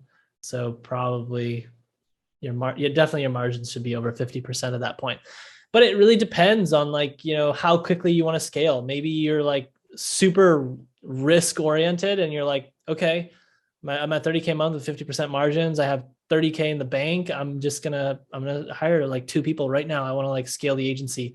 That's a pretty risky thing to do, to take your expenses and drop your profit margins to like 10% at a very small level. But that's up to your risk tolerance levels. Do you know what I mean? So I recommend that you build up some decent runway to where you're just you have no worries about like revenue decreasing, because you just feel like, yeah, I got cash in the bank, worst case scenario, yada yada.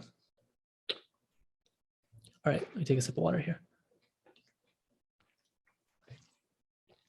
And you have a fully systematized agency with a team that does all service delivery, that does 30K a month while retaining 70% profit margins? Or is this not a good expectation? No, you can do that.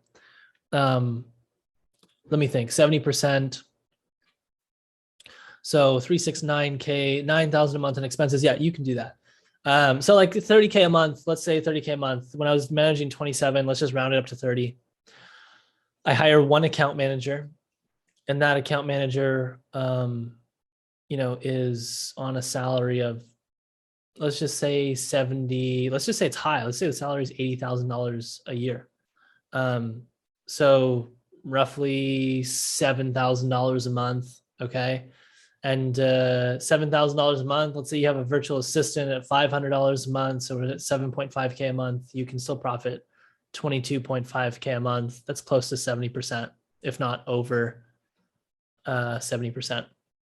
And I mean, like, what do you do with the 22.5? Well, you're probably going to want to pay yourself some of it. So yeah, it's possible. But like the reality is I don't know. Someone's going to have to do sales. So yeah, fully systematized. It won't be fully automated. Like somebody still needs to do sales and deal with client churn. And if you're going to hire that person and try to develop that person, that's going to be whatever, extra $70,000 a year. So probably 40-50%, maybe be more realistic. But 30K a month, it's just like you're still going to have to be involved, because if somebody leaves, well, who's going to then hire the next person, right?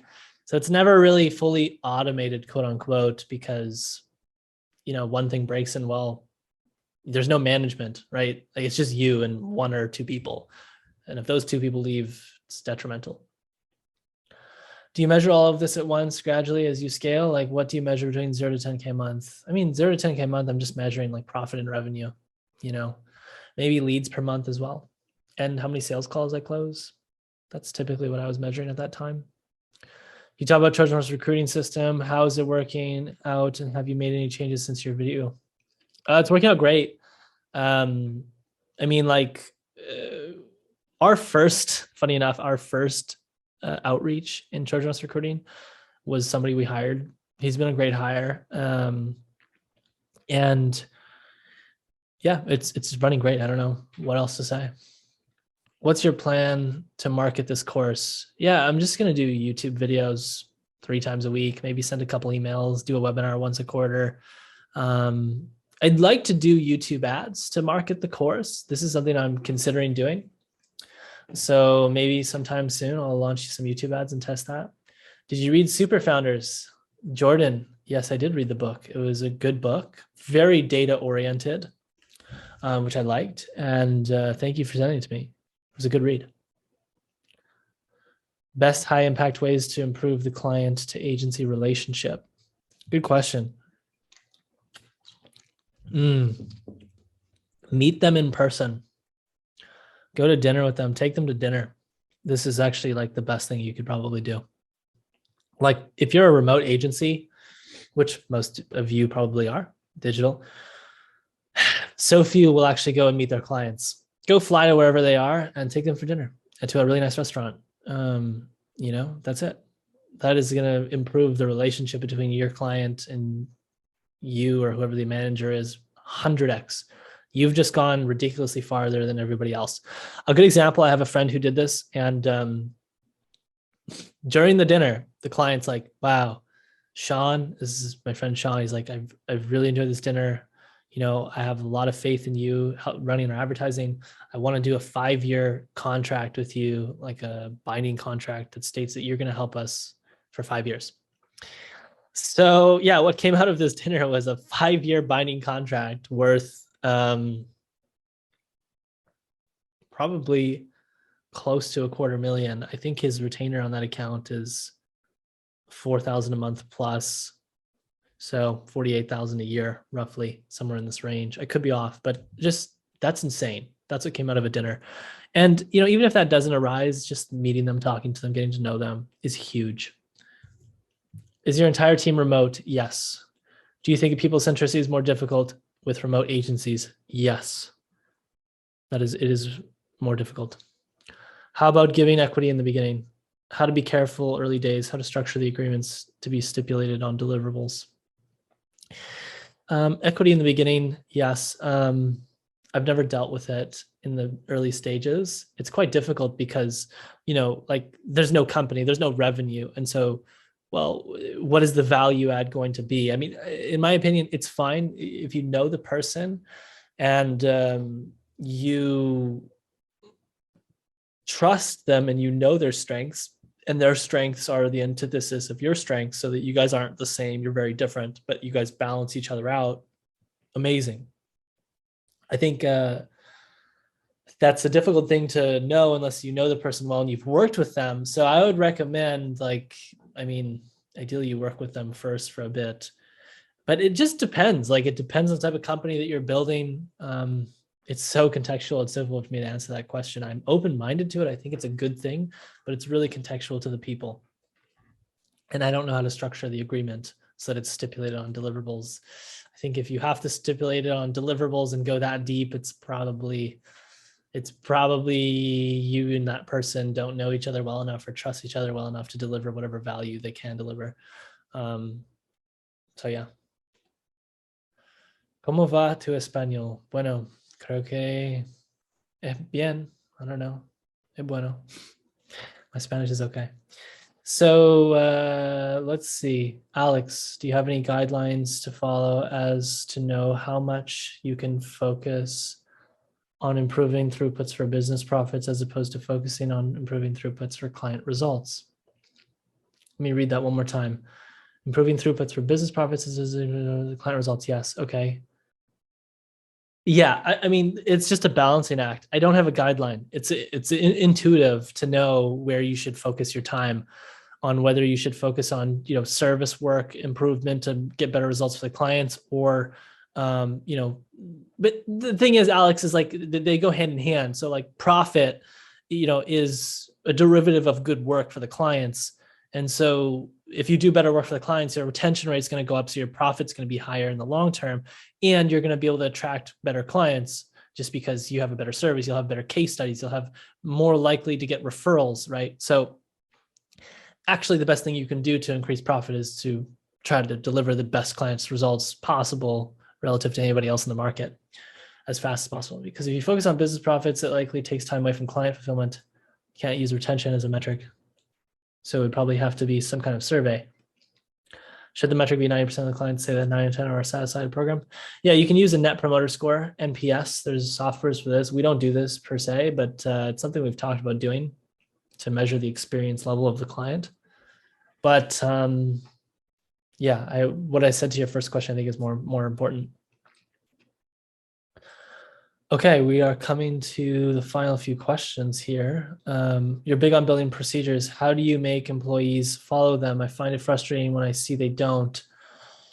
Okay, well, the smarter the person, the less that they need procedures. So like as talent level increases, autonomy increases, right? So like if you think about hiring an intern, they have no talent, right? They're somebody that's just fresh out of university. They don't know how to do, let's just say Amazon advertising, because that's what we do. They're fresh out of university. They don't know how to do Amazon advertising. So their talent level or their ability to provide the service that we offer is low. It's at the bottom. Therefore, their autonomy is zero. They need to follow these SOPs and training. They need to go through it. And as they go through it and as they learn and their talent level increases, so does their autonomy, right? And so the necessity for procedures and SOPs decreases as the talent level increases, right? And so ideally, you have these strong SOPs and procedures so that you can hire lower level talent like interns for a much cheaper salary to fulfill a function that somebody at $70,000 or $80,000 a year with a much higher salary fulfills. So that way you can have higher profit margins and you can also internally farm great talent with cheaper salary. But it doesn't mean that like everybody needs to follow these SOPs. Like, no, you just get smart enough to where you don't follow the SOPs and you have just such a great depth of knowledge that like maybe you can reference to it if you figure out how to do something, but like you're not going to just like check it off every time. That's my take. Best ways to keep team members motivated when they do repetitive tasks. Oof, I don't know. Hopefully their personality and their strengths are aligned with these tasks and whatever.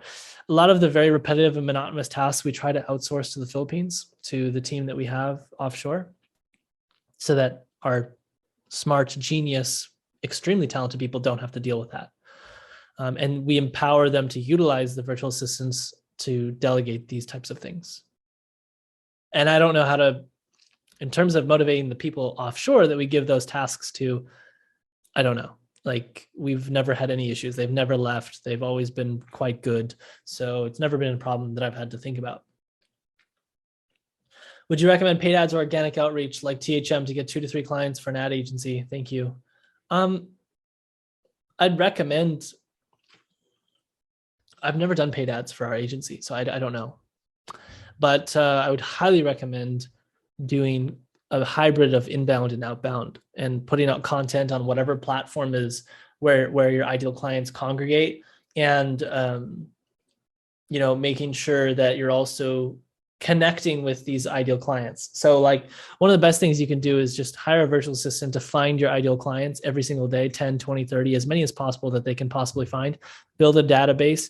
And that way, once you have that database, you can decide to connect to them and cold outreach and talk to them like with a THM style, or simply connect with them so that when they connect with you on LinkedIn or Facebook or wherever it is, they're now going to see the content that you're putting out. Okay. So it all just starts with one, just connecting with the right people. And you don't have to reach out to them. You can if you want. Hopefully that answers your question, owner. Quickest way to improve intra-team communication. What is intra-team communication? Actually, not familiar with that. I currently bring on most of my clients through Upwork. I work with them on a project, over-deliver, and upsell them on a retainer outside of Upwork. This has been working well, but I want to begin another lead gen system. But I want to begin another lead gen system like your Trojan horse marketing. Do you see it as a wise idea to have multiple lead gen systems when I'm at such an early stage of 8K per month? Yes, most definitely, because actually our agency started through Upwork leads. And the sooner I shifted away from that, the better. Actually, after like 6 months, we no longer really got leads through Upwork, which might have been a mistake because I see some people still today getting good leads from Upwork every now and then, but the quality is not that high. So definitely 8K MRR, solid stage for you to start thinking about building lead gen systems outside of Upwork.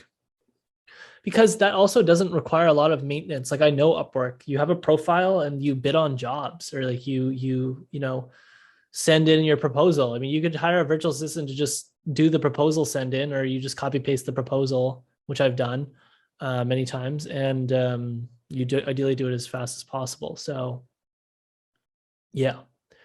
Yes, this is a better AMS tattoo. This is the first tattoo I've ever got.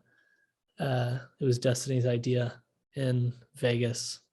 I didn't get it in Vegas. I got it here in Panama, but like, yes, first tattoo. Very excited about it. All right.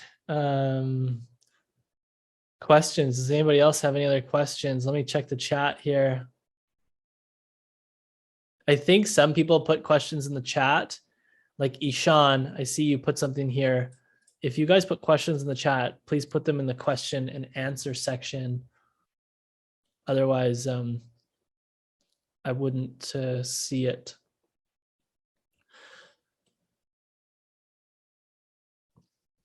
So, okay. How would you justify the price of agency enlightened against agency MRR? What do you mean? Courtney, I think is how I pronounce your name.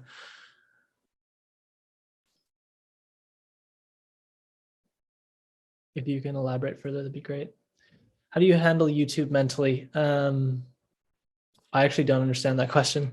I mean, like maybe give me a bit more context.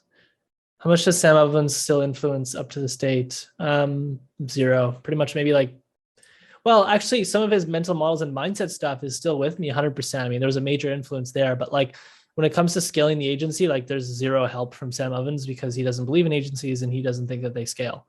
So like, no, I mean, for building a program like Agency Enlightened and making sure that we have a good community and like the process for that, yes, he's helped. And this is something that I've learned from him, but even like the program itself is very different than how he would have ever recommended to build it. So you put a lot of work for a long time and don't have many subscribers. Oh, is that what you mean? Like, how do I deal with putting in a lot of work?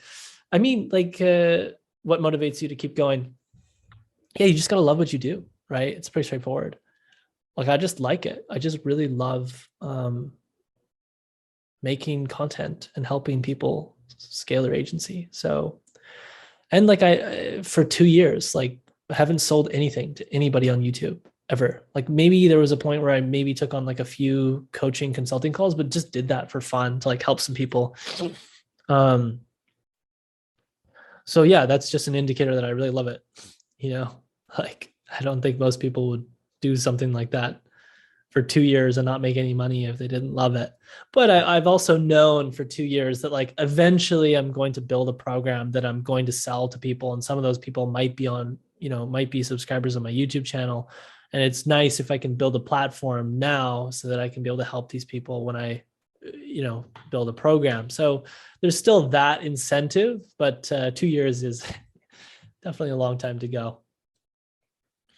Could you go over what you charge clients and how to calculate that? Yeah, we charge clients typically a hybrid model between flat fee and performance. So it's typically a minimum of 2.5K a month or 3K per month is what we strive for, but we'll typically charge a flat fee of like $2,000 or $2,500 a month with 2 to 3% of advertising revenue on Better AMS campaigns. So that's our structure. How about profit distribution with partners with open books? We don't do any profit distribution. We used to somewhat have a profit distribution incentive. What is it called? I don't know. Profit incentive model. Employees hold it against you for taking profits. What's fair for personal draw versus percentage to war chest? I've never drawn from profits. Like in the early stages, of course, because I wasn't even on a salary. It was just like, and it was just me. But since we opened the books, I've been on a salary and that's it. Technically, my salary is dividend distribution, which means it's drawn from profits, but that's only done so that it's tax-free within Panama. That's just how you have to do it if you're going to have your salary be 100% tax-free here. So I don't know. I can't answer that question. I've never, our profits have always gone into the war chest. I mean, we'll just typically increase our salaries. Like if I wanted to have access to more money, I would increase the salary, but it hasn't been really drastic in terms of the salary increase. And nobody has ever really drawn out like 40 grand at the end of the year because that's their percentage of profit. Where are you putting your capital outside of Better AMS? Nowhere, really. I mean, just Better AMS. That might be not good, but we need more cash. Is scaling value-based consulting viable? In other words, working with fewer clients, doing more customized work, charging with higher prices? Yes, absolutely. Are you still thinking about creating a community group of agency owners earning below $10,000 a month? Yes.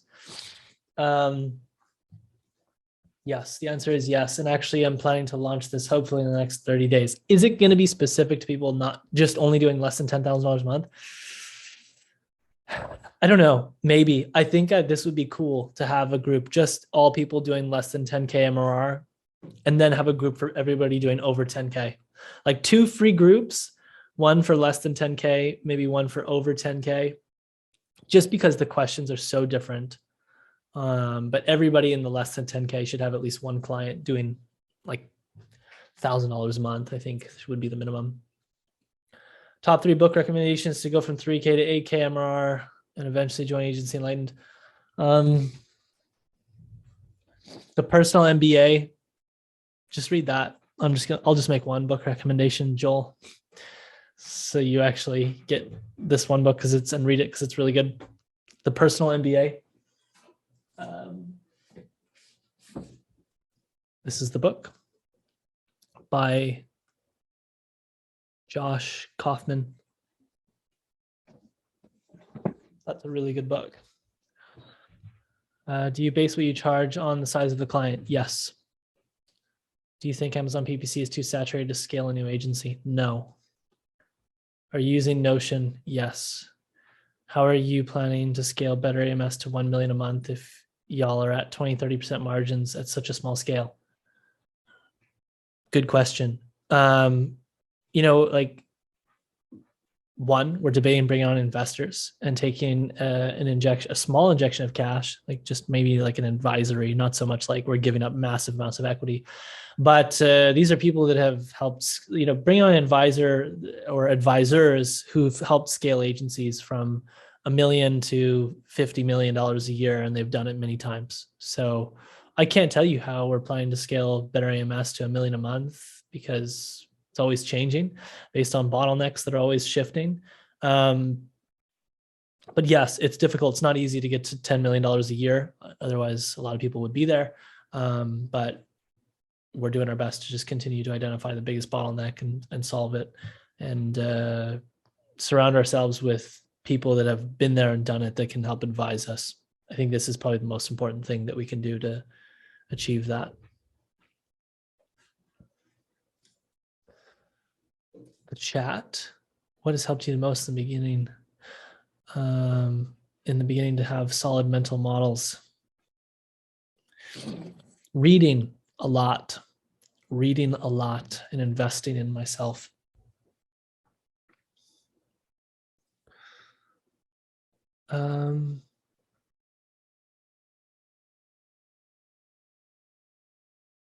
Justin, I think there's a difference with your account, though. Small account with high value, retaining a higher percentage of committed fans versus having a large sub count and no real connection. Just an observation. Yeah, so Justin, that's a really good call out. One word to describe everything you just said there is depth. The depth of the connection with the subscriber count is more important than the count itself, because you could have, like you said, 100,000 subscribers, but like 2 people actually really love the host and would invest in their product, versus 1,000 subscribers and 500 love them. So we have 150 people signed up to the webinar. I think roughly, give or take, 60 or 70 people came on. We have about 25 now because we've been in the Q&A section. But this has been great. Like 150 people signed up to a webinar is really good. I think it was 170 or something like this. So stoked about that. Favorite project management software? We use Asana. How to manage client expectations? Just set them good at the beginning. Just curious, how come you didn't sell before you built the agency Enlightened program? Because I've done it before. I've pre-sold programs before, and it's hell, and the quality of the program sucks.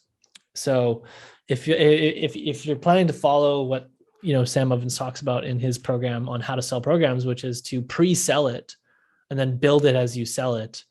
Wow, dear Lord, that is hell. I've done it before, and the quality of the program in V1 isn't as good, and it's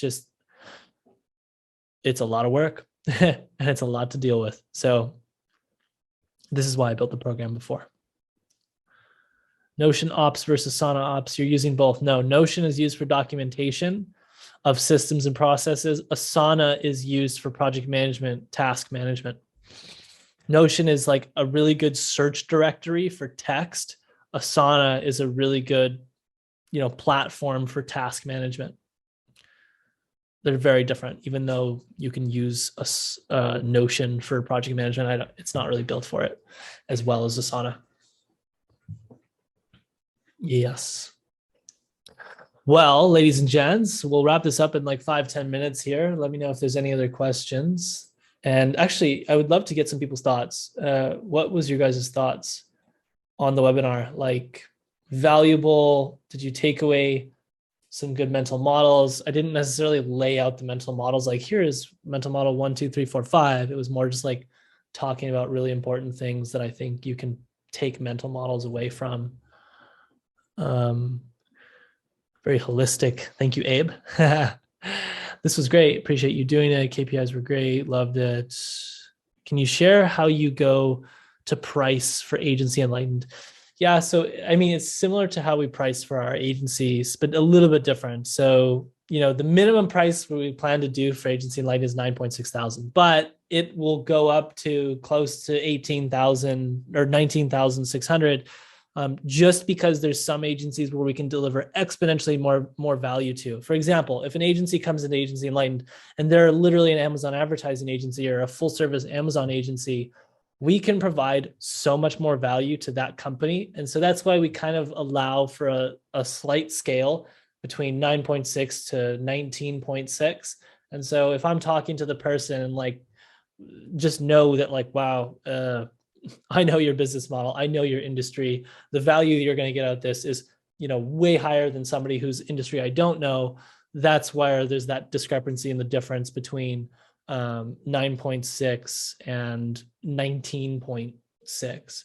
And so, yeah, that's the range that we're sticking in. I'm not going to go less than that. I'm not going to go higher than that. The minimum might increase. I mean, I just talked about in the slides that like we're launching at 9.6. But I do think that the minimum is probably going to just increase over time. And so it's not to say that we have like a discount. I was planning on doing like a $500 discount for people, but now I was like, no, man, I don't have it in me to do discounts. What I do have it in me is to tell you that like, this is as cheap as it'll ever be at 9.6, and it'll probably continue to increase over time as we get more results and case studies. Fire, this was amazing as always. Like, where did the 0.8 come from? Oh, that's just kind of random arbitrary. 9.6, 19.8. I mean, it's arbitrary within a certain degree, but like 9.6 sounds a lot less than 10. Some psychological value to it, I guess. Most agency courses are about making more and more money. You showed new perspective. Thanks. By the way, we talked about this one time in comments. Do you still practice Hawkins? Yes. Hawkins is life, Tom. Hawkins is amazing. And yeah, I have all his books on my shelf, and I actually listen to him almost every day.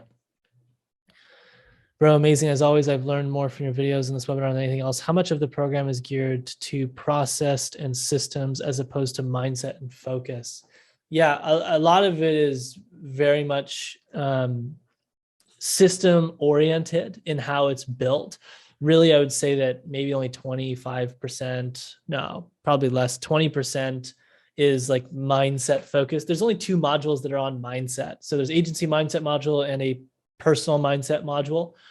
And the rest of it is all, things related to marketing, things related to sales, things related to operations. And it's not like within sales, marketing, operations, we're talking about mindset for these sectors. That's not what we're doing. Like in the operations sector, we're talking about systems thinking. We're talking about building systems. We're talking about how to go about understanding systems so you can build good systems in your agency. I give real examples of systems that we've built, real examples of SOPs that we've built, how we've structured them, the software that we use to host the SOPs in. So yeah, there's 2 out of 15 modules are on mindset. There's one other module that's kind of mindset oriented, so less than 20%. If that answers the question, Abe. Amazing as always, learned much from your videos. Sweet. Looks like there's a few other questions coming in. Question, do you think it's too late to start Amazon PPC agency? No, it's not. Question about the weekly coaching calls included with the program. Are these one-on-one or group coaching? Good question, Manuel. These are group coaching calls. So it's available to everybody that's in the program. I do Mondays. Destiny does Thursdays as of right now. Best ways to prevent communication failures between your team. Talk to them frequently, and just have clear communication.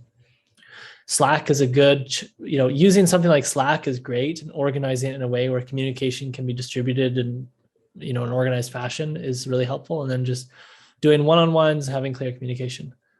Haven't found a niche, saying at 6,000 a month, still worth for the program. If not, what do you recommend doing to do prior to make sure we get the most value when we sign up? If you haven't found a niche, how are you doing 6,000 a month? I'm just curious to know. If you're only doing 6,000 a month, I wouldn't recommend joining Agency Enlightened, because that likely means it's going to take a lot of your cash. Again, if you have $100,000 in the bank, or you have $50,000 in the bank, and this isn't going to take up a large percentage of your runway, then I would say, yes, it is worth it and will be very beneficial. But 6 is quite early, and I doubt that most people at $6,000 a month have over 100,000 in the bank cash. So depending on that, PPC, SEO websites, etc. for local companies. Okay, yeah. So you're doing like full service, classic like full service marketing agency. Yeah, I would focus on finding a niche and laser focusing on one thing and scaling up to maybe 15,000 a month-ish before you, or at least 10,000 a month before you would consider joining Agency Enlightened. How you can do that? I mean, I've made good videos on YouTube for, niche selection that I would recommend. Yes.